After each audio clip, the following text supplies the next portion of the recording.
লেখাপড়া জীবনে আপনাকে শিক্ষিত করবে। লেখাপড়া জীবনে আপনাকে শিক্ষিত করবে, কিন্তু বাস্তব জীবনের যে শিক্ষা, সেটা একমাত্র পরিস্থিতিই আপনাকে শিখায়। কারণ আপনি যদি অভাবী হন, আপনার জীবনটা কত কষ্টে কাটবে সেটা শুধু আপনার অভিজ্ঞতার মাধ্যমেই অর্জন হবে। যেটা অন্য কেউ অন্যভাবে আপনাকে মানে এনে দিতে পারবে না সেই অভিজ্ঞতাটা, সেই শিক্ষাটা। মনে করেন আসলে বর্তমান দ্রব্যমূল্যের যে পরিমাণ দাম, এটা কুলিয়ে ওঠা একদম মনে করেন যে একদম সম্ভব না। মনে করেন একজন পুরুষের পক্ষে খেটে অনেক কষ্ট হয়ে যায় একটা সংসার চালানো ঢাকা শহরে। আমাদের মতো মধ্যবিত্তরা মানে সারাদিন খেটে খেটে তাদের মনে করেন জীবনটা একরকমের ইসেই কাটে। তো আপনাদের ভাইয়া বাজার নিয়ে আসছে। তো এর আগে আমি বটটাকে বসিয়ে দিয়েছি। বট আপনারা দেখেছেন, হলুদের গুঁড়ো, ওগুলো দেখেই আপনারা বসিয়ে নিতে পারবেন। আমি বটটাকে বসিয়ে দিয়েছি। তো আপনাদের ভাইয়া বাজার নিয়ে আসছে, আমি দেখালাম। লাউ শাক আনছে, ধনিয়া পাতা আনছে, তারপর মনে করেন মূলো আনছে, তারপর পেঁপে আনছে, তারপর এই তো কাঁকরোল আনছে, তারপর মনে করেন কাঁচকলা আনছে, ধুন্দুল আনছে, তারপর মনে করেন যে এই জালি আনছে, তারপর মনে করেন বরবটি নিয়ে আসছে, মানে অনেক ধরনের তরকারি নিয়ে আসছে আপনাদের বাড়ি। তো আজকে আমি এই যে এটা বসিয়ে দিলাম, তার সাথে আমি শাকটা রান্না করে নেব। শাকটাও আমি ঝোল ঝোল একটু রান্না করব। তো এটাকে কুটে দিচ্ছি। তো আপনার ভাইয়া বাজার নিয়ে আসলে একসাথে অনেক বাজার নিয়ে আসে, কারণ মনে করেন যে আমার ডেইলি বাজার করার মতো ক্ষমতা নেই। আমি তো বাজার যাই না, আপনাদের ভাইয়াই বাজার টাজার করে। তো আপনাদের ভাইয়ের সময় সুযোগ মতো সে একসাথে অনেকগুলো তরকারি নিয়ে আসে। তো কিন্তু আমাকে ফ্রিজে রাখতে অনেক কষ্ট হয়ে যায়। এই হলো সমস্যা, আর কোনো সমস্যা নেই। মনে করেন আমাদের মতো মধ্যবিত্তরা হিমশিম খেয়ে যায় সংসার চালানো। মনে করেন গরিব যারা আছে ওরা হাত পেতে খেতে পারে, আর বড়লোক তাদের তো কোনো কথাই নেই। যারা মধ্যবিত্ত তাদের সংসার চলে। আর যেই দ্রব্যমূল্যের দাম, মনে করেন মানুষ কি খাবে, কি পরবে? আর যা খাবে তাও সার, ফরমালিন এগুলো দেওয়া। মানুষ অল্প বয়সেই এখন বিভিন্ন রোগে আক্রান্ত হয়ে যাইতেছে। মনে করেন অনেক টাকার ওষুধ লাগে। ওষুধেরও যে পরিমাণ দাম বাড়ছে, মানে যেদিকে তাকাবেন শুধু দাম আর দাম, দাম আর দাম। মনে করেন জীবনে যদি আমি কখনো ৫টি টাকাও ইনকাম করতে পারি, আমার জামাইয়ের পায়ের কাছে সেই টাকাটাকে প্রথম রাখবো আমি। কারণ ও আমাদের জন্য অনেক কষ্ট করতেছে, অনেক। যে কষ্টের কোনো শেষ নেই। তো ওদিকে তো মনে করেন যে আমি নাড়ি-চাড়ি নিচ্ছি, যদিও এটা অফ ক্যামেরায়। কারণ এত কাজ যদি আমি দেখাতে যাই তাহলে মনে করেন যে একটা ভিডিও ২ ঘন্টা ৩ ঘন্টা হয়ে যাবে। এজন্য মনে করেন অতটা, এই যে বসাইছি, কষাইছি এই পর্যন্তই।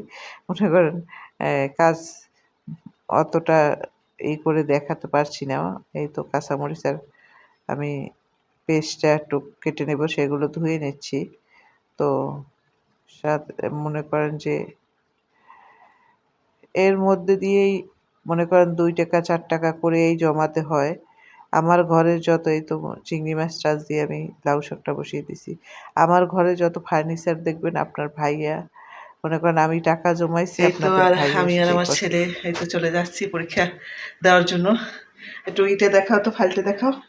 এই যে যাচ্ছি, আজকে ম্যাথ পরীক্ষা। দোয়া করবেন সবাই আমার ছেলের আর আমার জন্য। মানে আমার বড় ছেলেরও আজকে ম্যাথ পরীক্ষা। তো এই তো যাচ্ছি, বড় ছেলে এর দিয়ে আবার দৌড়িতে দৌড়িতে আসবো, কারণ বড় ছেলেটা বের হবে, ওরও আজকে ম্যাথ পরীক্ষা। তো দুইজন ব্যস্ততায় যাই, ওকে নিয়ে স্কুলে যাই। তো যাচ্ছি, দেখি জুতোটা বের করি।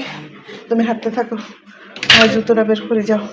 হ্যাঁ, মায়ের জুতো বের করে তুমি তুমি কি জুতো পরবা? না। আসলে বাহিরে কাদা বর্ষা, আমাদের এখানে রাস্তাঘাট অত ভালো না। মানে রাস্তা হচ্ছে, সব নতুন রাস্তা হচ্ছে, কেটে কেটে সবই আবার আপডেট হইতেছে। রাস্তা তো এইতে বের হচ্ছি। যাইব না তোর আব্দুল আমার লাগে যাইব আজকে পরীক্ষা না, আমি আনতে এসে বলি।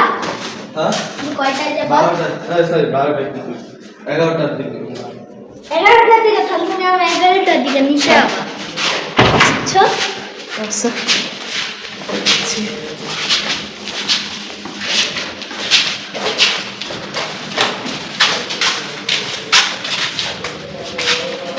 বৃষ্টি আর বৃষ্টি, বাহিরে ওয়েদারটা ভালো না আজকে। একদিনে দুটো পরীক্ষা, আজকে ম্যাথ আর জিকে, আজকে দুটো তো যাইতে থাকি প্রায় 7 থাকে। বাইরে বৃষ্টি পড়ে আসলে কয়দিন পর্যন্ত বৃষ্টিতে একটুকু ভালো লাগে না, তো দেখি এখান দিয়ে এটা একটু মশা দিয়ে নেই, মানে এমনিতেই মুছি কিন্তু সব কিছু নামাইয়ে পড়তে গেলে মশা হয় না। আজকে নামিয়ে মুছি নেই, ময়লা হয়েছে অনেক। আসলে আমি ভীষণ অসুস্থ কতদিন যাবৎ, মাজা ব্যথা, হাঁটু ব্যথা। আমি হাঁটু ব্যথা এতই যে আমার আল্লাহর নাম নিয়ে কোনো রোগ শোয়াই রাখতে পারে না সেই জায়গায়। হ্যাঁ, আল্লাহর ইচ্ছায় সেই জায়গায় আল্লাহর নাম নিয়ে মনে করেন এই যে হাঁটু ব্যথা। এখন হাঁটুতে মানুষের হাঁটুর শক্তি সবচেয়ে বড় শক্তি আমি মনে করি। এটা হাঁটুর শক্তি না থাকলে মানুষ কিছু করতে পারে না। হাঁটুর শক্তি না থাকলে তো একটু পরিষ্কার করি আজকে, একটাই পরিষ্কার করি, কারণ হাঁটু ভেঙে বসা একদম নিষেধ করে দিয়েছে ডাক্তারে। কিন্তু হাঁটু ভেঙে না বসলে আবার মাজা ধরে, কি যে এক অবস্থার মধ্যে যাইতেছি বলতে পারি না। মানে এমন অবস্থা দেখছেন, কয়টা 2 দিন না 3 দিন একটু বসি নেই ভিতরটা, কারণ ময়লা ফুটে গেছে।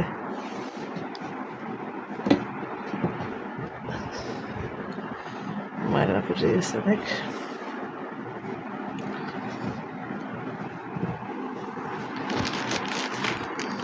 ময়লা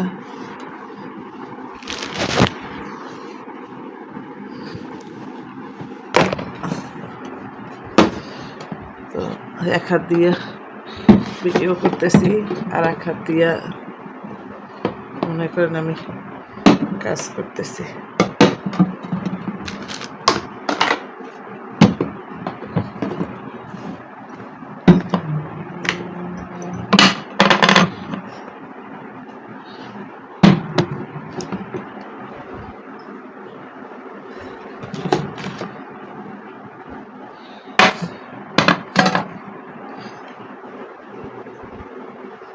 আসলে আমার এই ড্রেসিং টেবিলটার পাশে নাই কোনো, মনে করেন অনেকের আমার ড্রেসিং টেবিলটা খুবই পছন্দ, কিন্তু আমার পাশেই নাই বলে আমার রাগ উঠে, যেটা আমি বসে বসে কাজ করতে হয়, এটা পাশে দাঁড়াই কাজ করতে সুবিধা, কারণ আমি হাঁটুতে ব্যথা তো, মাজায় ব্যথা তো আমার নুয়ে কাজ করতে খুবই কষ্ট হয়। তো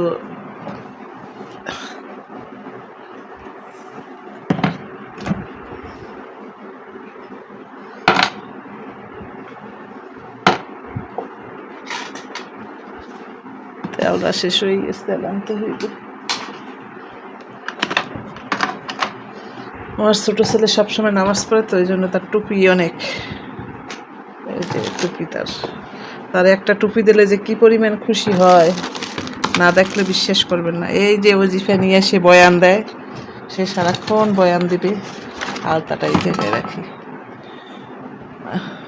একটা আলতা পরার জন্য আলতা নিয়ে আসছি, সেটুকু পরারও সময় পাই না। আমি এত শরীরটা খারাপ আমার, আমি ভাবছিলাম যে একটা আলতা পরবো। এই দেখেন এখানে তসবি আর তসবি, আমার ছেলে, ছোটো ছেলের কাজ এগুলো, মানে আমি টানিয়ে রাখি, আরও একসাথে 2-3 তসবি নিয়ে যাবে প্রত্যেক বেলায় মসজিদে যাইয়ে, মনে করেন সে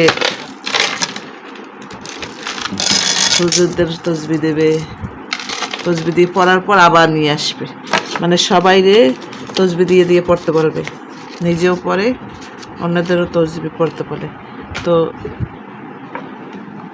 আলহামদুলিল্লাহ, আল্লাহর দরবারে যে আল্লাহ আমার ছোটো ছেলেটার যেন সবাই দোয়া করবেন যেন আজীবন এমন থাকে, কারণ এখন তো ছোট, বড় হইলে কেমন হবে জানি না, কারণ বড় হইলেই তো মানুষ চেঞ্জ হয়। তো মনে করেন যখন বড় হয়ে ওঠে তখন তার রূপ পাল্টায়, বিভিন্ন কারণে বিভিন্নভাবে পাল্টায়। তো সেইটার ভয় পাই যে বাচ্চা আমার আল্লাহর নাম নিয়ে ভালোই তো আছে, ভালো থাকবে, ভালোই করবে, কিন্তু জানি না আমি শেষ পর্যন্ত থাকবে কি না।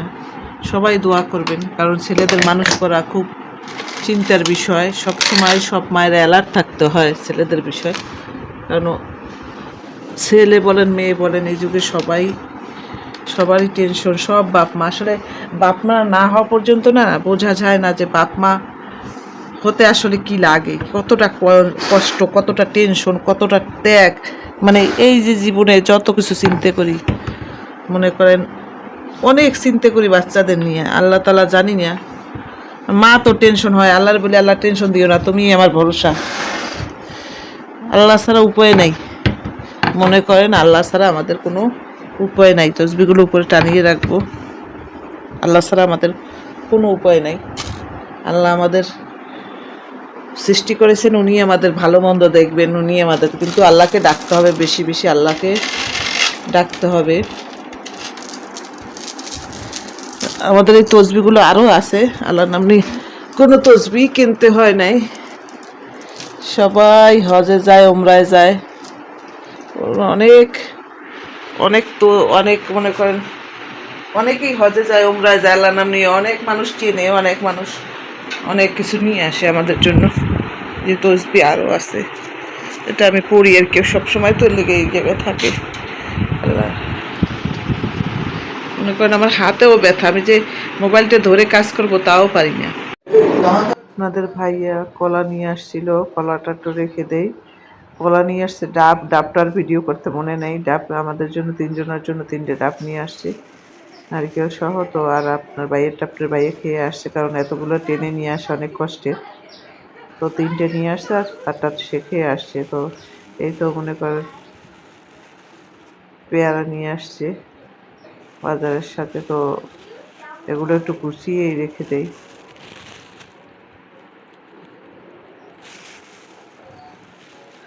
তো গুছিয়ে রেখে দিলাম। তো আপনাদের যদি কারো আমার ভিডিওটি ভালো লেগে থাকে, এই মধ্যবিত্ত সংসারের ভিডিওটি ভালো লেগে থাকে, তো লাইক কমেন্ট শেয়ার করে পাশে থাকবেন, বেল আইকনটি বাজিয়ে দিবেন যাতে আমার ভিডিও নোটিফিকেশন আপনাদের কাছে চলে যায়। তো আমার ভাই, আপনাদের ভাইয়ে বিকেলবেলা সন্ধ্যার সময় আমার চাপ খাইতে ইচ্ছে করছিল মনে মনে, কিন্তু আমি তাকে বলিনি, কিন্তু সে আমার মনে টানছিল যে তুমি চাপ খাইতে চাই বা মনে মনে, এই জন্য নিয়ে এসছে, আমার জন্য চাপ নিয়ে এসছে। তো আমি ভিডিও করতেছিলাম, আপনার ভাই রাগ করছে, ভিডিও করা লাগবে না, মানে ওর কথা হয়েছে যে একত্রে বসে খাবো, একত্রে বসবো, একত্রে বসে